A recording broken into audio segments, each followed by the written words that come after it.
بسم الله الرحمن الرحیم. اوس دا مسله چې مالدار غنی صاحب نصاب چې قرباني ورباندې واجبیږي هغه کم شیان دي؟ شپږ شیان داسې دي چې د هغو په وجه باندې سړی مالدار صاحب نصاب ګرځي، قرباني او اختر ورباندې کول واجبیږي. هغه یو سونه ده، دویم چاندي، دریم نقدي روپۍ نقدي، هغه که په روپۍ صورت وي که ډالر وي که ریال، او دریم مال تجارت، هغه که خام مال وي که د تجارت په نیت موټران وي که ایوانان وي که مځکې وي که دوکانونه وي، او څلرم پنځم زائد از ضرورت سامان، د ضرورت څخه زیات سامان چې په کال کې یو وار نه استعمالیږي، دا پنځه. او شپږم د دې ټولو شیانو که دا ټوله شیان نصاب ته نه رسېدلي لږ لږ د دې ټولو شیان چې سره را یو ځای کې د دې ټولو مجموعه نصاب ته رسیږي، دا سړی پر دې سړي باندې قرباني، دا مالداره دی، قرباني ورباندې واجب ده. اوس د هر یو تفصیل. که د یو چا سره صرف سونه ورسره و، نه چاندي ورسره و سپین زر، نه نقدي روپۍ وې، نه تجارتي مال ورسره و، نه ضرورت څخه زیات سامان ورسره و، صرف سونه د یو زنانې سره یا د یو چا سره ورسره ده، نو اوس د سونې په شکل کې که چیرې 9.5 تولې وله بیا قرباني او زکات ورباندې شته، که د 9.5 تولې څخه کمه وه بیا زکات ورباندې نشته. تقریبا د ګرام په صورت کې 87.48 یعنی تقریبا 88.48 ګرامه سونه که د چا سره ورسره وي نو صرف خالص سونه بیا قرباني ورباندې شته، که د دې څخه کمه وه قرباني نشته. دا خو هغه صورت دی چې صرف سونه د چا سره ورسره وي. چاندي، نقدي روپۍ، مال تجارت، ضرورت څخه زیات سامان هیڅ ورسره نشته. دویم چاندي دی. چاندي که د چا سره 2.5 تولې ورسره و، دا هم هغه صورت دی چې صرف چاندي ورسره وي، نه سونه ورسره شته، نه نقدي 10 روپۍ او 50 روپۍ ورسره دي، نه مال تجارت ورسره دی، نه ضرورت څخه زیات سامان دی، صرف چاندي ورسره دی. نو که چیرې 2.5 تولې ته رسېدل یعنی د ګرام په اعتبار باندې 612.36 612.6 ګرامه ملي چاندي سپین زر که د چا سره ولو قرباني ورباندې شته، که د دې څخه کم ورنشته. دا خو هغه صورت دی چې صرف سونه ورسره وي، بیا د دې نورو شیانو هېڅ شی نه، یا صرف چاندي سپین زر ورسره وي، دا نور شیان یو شی نه ورسره. او دریم نقدي روپۍ. نقدي روپۍ که د چا سره دومره مقدار وي چې د چاندي و نصاب ته ورسېدې بیا قرباني ورباندې شته، د سپینو زرو و نصاب ته چې ورسېږي بیا پر هغو باندې قرباني شته. د سپینو زرو نصاب د نن نصاب څه دی؟ 1,52,000 روپۍ. که 1,52,000 روپۍ یعنی 2.5 تولو قیمت دی د نن په مارکیټ په حساب باندې. که 1,52,000 نقدي د چا سره ورسره وي، قرضې مرضې پورونه چې د خلکو پر ده باندې دي هغه ځین وباسي، او که د خلکو پر باندې وي هغه ځین وباسي. د ده چې پر خلکو باندې دي داسې قرضې دي چې هغه وصولي ممکنه وي، د خلکو څخه وصولیږي، دا په خپله سرمایه کې جمع کړي، د ده نقدي روپۍ چې دي 1,52,000 ته رسیږي، دا سړی مالداره دی، دا به قرباني کوي. او دریم مال تجارت دی. څلرم مال تجارت. که چیرې مال تجارت د 2.5 تولو قیمت ته ورسېدل یعنی 1,52,000 مقدار باندې د چا سره تجارتي سامان ورسره و چې د تجارت په نیت یې اخیستی و، هغه که د دکانداري سامان دی، که خوراکي سامان دی، که د پرچون سامان دی، که د کپړې سامان دی، که فرنیچر سامان دی، د تجارت که هر شی چې دی د تجارت، که هغه شورم دی، که هغه حیوانان دي د تجارت په نیت یې رانیولي دي، او که هغه مځکه ده، که پلیټونه دي د تجارت په نیت یې رانیولي دي، دا د تجارت نیت یې اوس هم شته.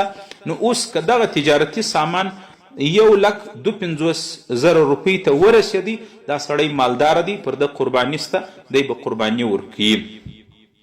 او دویم د ضرورت څخه زیات سامان. پنځم د ضرورت څخه زیات سامان هغه دی چې په کال کې یو وار سړی نه استعمالوي، یو یا د ضرورت سامان دی خو په کال کې یو وار سړی استعمال ته حاجت نه لري. البته د ضرورت سامان په هغه باندې سړی مالدار نه ګرځي، د ضرورت سامان هغه د قرباني په نصاب کې شامل نه دی، په هغه سړی مالدار نه ګرځي.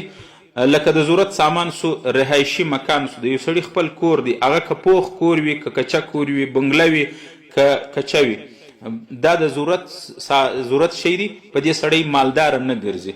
دغه رقم د استعمال کپړې دي د انسان چې په کال کې استعمالي، هغه که یوه جوړه که 6 جوړي، عموما فقها وایي 6 جوړې، ځکه 3 جوړې د ګرمۍ او 3 جوړې د یخ. بهرحال د ضرورت کپړې په دې باندې سړی مالدار نه ګرځي، جوړ سوي او د اغوستلو کپړې. او بل د ضرورت او د سپارلي او د کور دپاره ګاډي او موټر او موټرسایکل او سایکل، دا هم د ضرورت دی، دا په نصاب کې نه شمارل کیږي. دغه رقم سایکل سو، فریج سو، کولر سو، پنکې سوې، واشنګ د کالي میشن سو، د کالي منځل میشن سو، سلایي میشن سو، د کالي چې زنانې په ګنډلو والا میشن سو. د ضرورت او د تعلیم او د سکول او د تعلیم دپاره کمپیوټر سولو، کلکولیټر سولو، موبایل سو. یو موبایل د ضرورت دی، د دې دا د ضرورت شیان دي، په دې سره سړی مالدار نه ګرځي. د دغه اضافي چې کم شیان دي چې د انسان د ضرورت دپاره نه دي، خرافاتو دپاره دي، د هغې په کور کې د نمایش دپاره ایښول سوي، یا ریډیو سو، ټیپ ریکارډ سو، ټي وي سو، وي سي آر سو، یا د ضرورت څخه زیات نه جوړ کړي کپړې سوې، یا محض د زیب و زینت دپاره د نمود و نمایشو دپاره یو شیان په کورو کې د ضرورت څخه زیات ایښول سوي. دغه د ضرورت څخه زیات سامانونه چې را یو ځای کې که د دوی قیمت و 1,52,000 ته ورسېدی، بیا دا نصاب دا سړی باندې قرباني سته. د هغه صورت چې د ضرورت څخه زیات سامانونه وي، د ضرورت په سامان سړی صاحب نصاب مالدار نه ګرځي. دا خو هغه صورت سو چې سونه، سپین زر، سره زر، نغدي روپۍ یا مال تجارت یا د ضرورت څخه زیات سامان یوازې. اوس تفصیل ته راځو. ډېر خلکو ته په دې کې اشتباه کیږي، خلک په دې کې غلط چې قرباني ورباندې واجبه وي، دی وایي پر ما قرباني واجبه نه ده. دا خو هغه صورت و چې یوازې دا شیان. اوس که د دې شیانو سره دا نور شیان ګډ سو، مثلا د یو چا سره یوه یا 2 تولې سونه ورسره ده، سره زر ورسره دي، د یو زنانې سره ورسره نیمه توله یا 1 توله سپین زر و، اوس بیا 9 تولې حساب نه دی، بس که د دې سره زرو د 1 یا 2 یا 3 تولې سره زر او د دې سپینو زر دواړه سره راجمع کې، بیا د وزن اعتبار نه دی، د قیمت اعتبار دی. که د دې قیمت و 1,52,000 ته رسېدی، دغه نارینه او زنانه پر دې باندې قرباني واجب دی. یا سونه سره چاندي سپین زر نسته ورسره، 1 یا 2 یا 3 تولې سره زر ورسره دي، د هغه سره چاندي سپین زر خو نسته، مګر نغدي روپۍ ورسره دي. مثلا د یو زنانې سره 100 200 500 زر روپۍ ورسره دي، او هلته 2 تولې سونه ورسره ده، نو بیا د وزن اعتبار نه دی، بیا د قیمت اعتبار دی. هغه د 2 تولو سونو قیمت او دغه 100 200 500 زر روپۍ چې پکې جمع کې، نو که د دې قیمت و 1,52,000 ته د سپینو زرو نصاب ته رسېدی، بیا هم پر دې زنانه باندې، پر دې نارینه باندې قرباني کول واجب دی. یا د یو زنانې سره 1 یا 2 تولې سونه ورسره ده، مګر سپین زر او نغدي روپۍ خو نسته ورسره، تجارتي شان ورسره دي، وایي چاته پیسې په تجارت ورکړي دي، کاروباري د تجارت سامان هغه پروت دی، یا یې مځکه د تجارت دپاره، یا دکان د تجارت دپاره، یا یو ځای د تجارت دپاره اخستی دي، یا د غي تجارتي سامان په پیسو باندې د کاروبار دپاره سامان اخستی دي. هغه که لږ سامان وي که ډېر وي، د هغه قیمت، د هغه سامان قیمت چې راواخې په دغه 1 توله او 2 تولو سونو چې ګډه کې، که د دغه تجارتي سامان او د دغه سونې 1 یا 2 توله سونې د دې دواړو قیمت و 1,52,000 ته ورسېدیم، پر دغه نارینه او زنانه باندې قرباني واجب دی، ځکه دوی صاحب نصاب مالداره سو و نصاب ته ورسېدل 1,52,000 د هغه په مقدار چې دا قیمت ولري، دا صاحب نصاب د مالداره د قرباني به ورباندې واجب دی. دغه تره که د یو زنانې سره نغدي روپۍ هم پوره نه دي، مال تجارت هم پوره نه دی، سره زر هم پوره نه دي، سپین زر هم نه دي پوره، خو د دې ټولو مجموعات سره را یو ځای کې که و نصاب ته د سپینو زرو و نصاب ته 1,52,000 ته رسېدل، پر هغه باندې زنانه وي که نارینه وي، بیا هم قرباني ورباندې واجب دی. مثلا یو زنانه ده، د هغې سره 1 توله سره زر دي، یا نیمه توله سره زر دي، 1 توله سپین زر دي، 1000 روپۍ ورسره دي، دغه رقم د یو 1,050,000 روپو تجارتي شی ورسره دی، یا دغه رقم سره زر د زر 1 توله ورسره دي، 1 توله سپین زر دي، 1000 روپۍ دي، مال تجارت د 1000 2000 روپو دي، او دغه رقم د یو زنانې سره ضرورت څخه زیات سامان دي.